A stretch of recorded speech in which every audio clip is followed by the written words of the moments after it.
네, 여러분 안녕하세요. 여러분들은 얼마 정도의 연금을 받으시고 있습니까? 또 연금을 얼마 정도 받을 걸로 예상이 되십니까? 노후빈 건 남의 일이 아니다 라는 주제를 가지고 좀 말씀을 드려볼까 합니다. 이 내용은 2022년도 통계청에서 발표한 얼마 전의 자료를 가지고 여러분들과 같이 이야기를 좀 나눠보겠는데요. 충격적인 것은 고령층의 절반이 이 연금을 못 받는다라는 이 통계를 통해서 여러분들 이 노후 준비에 대한 내용을 여러분들과 같이 한번 이야기를 나눠보도록 하겠습니다.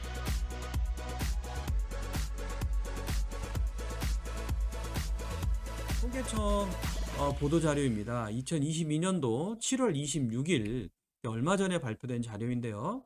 그럼 55세 그러면 1967년생부터 79세 그러면 1943년생까지 1,500만 명이 이 안에 들어가 있는데 이분들에 대한 통계입니다. 이분들의 숫자가 무려 15살 이상 15세 이상 인구 4,500만 명 중에서 1,500만 명이니까 약 33.4% 정도가 차지하고 있다. 그래서 1,500만 명 중에서 받는 분이 한 750만 명 되고요. 못 받는 분이 760만 명 정도 돼요. 그래서 연금 수령자가 뭐 이것도 약간 충격적인 결과입니다만 50% 절반 정도만 연금을 수령하지 나머지 절반은 아예 연금을 수령하지 못한다라고 보는 통계 자료입니다. 그러면 이분들이 도대체 얼마 정도의 연금을 수령하느냐면 현재 2022년도에는 가장 높은 증가폭을 보이면서 69만 원까지 올랐다 그럽니다. 그래서 평균 수령액이 69만 원을 기록한 해입니다. 자, 그러면 조금 더 디테일하게 좀 들여다볼게요. 연금은 도대체 쪼개서 얼마나 수령하는지. 제가 아까 말씀드렸다시피 1,500만 명 중에서 750만 명 정도만 49% 정도, 50% 정도만 연금을 받는데 이 연금을 받으시는 분들의 액수가 여러분들 보시는 바와 같습니다. 여기서 얘기하는 연금은요. 밑에 하단에 지금 나와 있죠. 공적연금입니다. 국민연금, 사학연금, 군인연금, 그리고 공무원연금. 여기다가 65세 이상의 또 70% 소득의 70% 이하의 분들한테 드리는 기초예금까지 포함을 하고요. 심지어는 개인연금까지 포함을 해가지고 만들어낸 액수임에도 불구하고 그렇게 액수가 크지 않습니다. 10만 원 미만도요. 얼마 안 됩니다만 10만 원 미만도 있으시고요. 10만 원에서 25만 원 사이가 81만 명이나 되고요.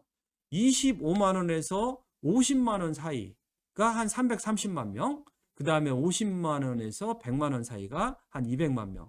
그래서 요거 25만 원부터 100만 원 사이에 계신 분들이 가장 많은데요. 이게 연금 수령자가 72% 정도, 530만 명 정도는 이 사이에 거의 다 들어가 있다라고 보실 수가 있습니다. 물론 150만 원 이상 수령하시는 분도 계세요. 한 80만 명 정도는 150만 명 정도 수령하는데 이분들 750만 명 중에서 80만 명 정도 해당이 되니까 약 한 상위 10% 정도만 150만 원 이상을 수령하시는데 제가 봤을 때는 국민연금만 수령을 하셔가지고는 이 액수가 사실 어렵습니다. 여기에 군인연금, 선생님 하셨던 사학연금, 공무원연금 이런 것들이 좀 포함이 돼가지고 여기에 계신 분들 거의 대부분은 연금 수령자 중에서 국민연금을 제외한 사학, 군인, 공무원 이런 분들이 주로 차지하고 있지 않을까 이런 생각을 좀 해봅니다.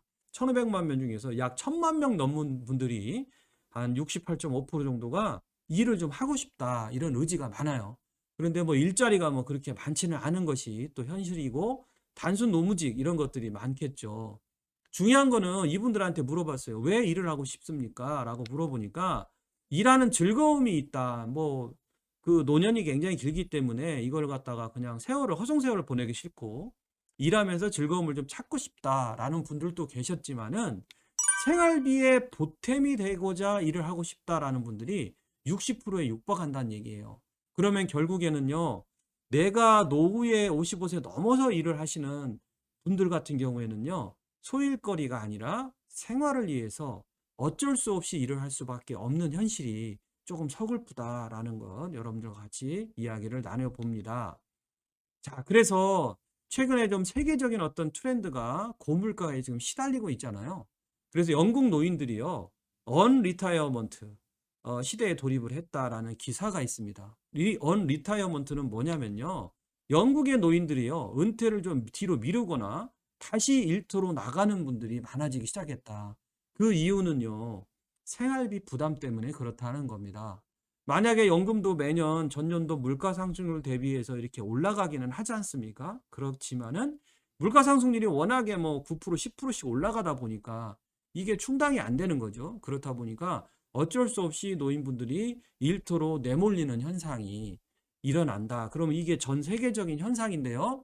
우리가 여기서 한 가지 관가하지 말아야 될 것은 뭐냐면, 야, 노후 준비가 내가 생각한 대로 잘 계획이 된다고 하더라도 이런 불가항력적인 경제적인 상황 때문에 어쩔 수 없이 또 이렇게 뭔가 은퇴 자금이 부족해질 수 있는 상황이 될 수 있으므로 추가적인 준비는 또 반드시 필요하지 않을까, 이런 생각을 여러분들과 같이 공유 한번 해 봅니다. 만약에 여러분들 비행기가 지금 내가 타고 있는데 아이와 같이 여행을 하고 있는데요, 떨어지고 있습니다, 비행기가. 그러면 그 떨어지고 추락하는 비행기에서 산소 마스크가 딱 내려왔을 때 여러분들 보셨을 때 한번 생각을 이미지로 한번 해보십시오. 누가 먼저 산소 마스크를 써야 되는지. 보통 분들은 아이를 산소 마스크를 쓰여 주신다, 쓰게끔 한다, 먼저 살리겠다라고 하시는 분들도 많습니다만은, 실상은 내가 먼저 써야 되겠죠. 이유는 내가 먼저 살아야 아이도 살릴 수가 있으니까요. 여러분, 산소 마스크를 가지고 말씀을 좀 드리면 다소 이기적으로 좀 들리실지는 모르겠습니다만은, 나에게 가장 중요한 이슈가 뭔지를 한번 생각해 보셔야 됩니다. 내가 노후 문제가 제대로 준비가 되어 있는 것 자체가 우리 아이들을 위한 것일 수도 있다라는 겁니다. 그리고 이 노후 준비는요, 짝이 되는 게 아니잖아요, 여러분. 차근차근 준비하는 사람만이 반드시 승리할 수밖에 없다라는 그 점을 여러분들 이번 시간을 통해서 명심을 하셨으면 좋겠다라는 생각 여러분들과 같이 공유해 봅니다.